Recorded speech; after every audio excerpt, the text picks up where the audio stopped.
ಇದು ನಮ್ಮೆಲ್ಲರ ಮಾತೃಭೂಮಿ. ಭಾರತದ ಈ ಸುಂದರ ಪ್ರಕೃತಿಯ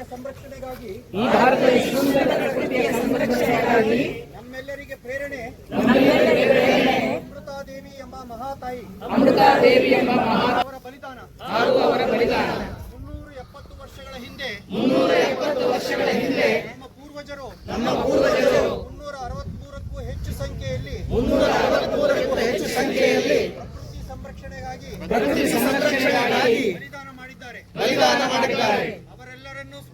ಅವರೆಲ್ಲರನ್ನೂ ಸ್ಮರಿಸಿ ನಾನು ಪ್ರತಿಜ್ಞೆ ಮಾಡುವುದೇನೆಂದರೆ ಮನುಕುಲದ ಉಳಿವಿಗಾಗಿ ಪರಿಸರ ಸಂರಕ್ಷಣೆ ಕಾರ್ಯದಲ್ಲಿ ಮನಃಪೂರ್ವಕವಾಗಿ ತೊಡಗಿಕೊಳ್ಳುತ್ತೇನೆ ಎಂದು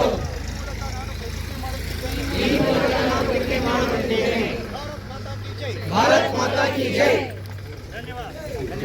ಎಲ್ಲ ಕುತ್ಕೊಳ್ಳಿ, ನೋಟ್ ಬುಕ್ಸ್ ಕೊಡ್ತೀನಿ. ಎಲ್ಲರೂ ಹಂಗೇನೆ ನೋಟ್ ಬುಕ್ಸ್ ತಗೊಳ್ಳಿ. ಒಂದು ನಿಮಿಷ ಅಲ್ಲ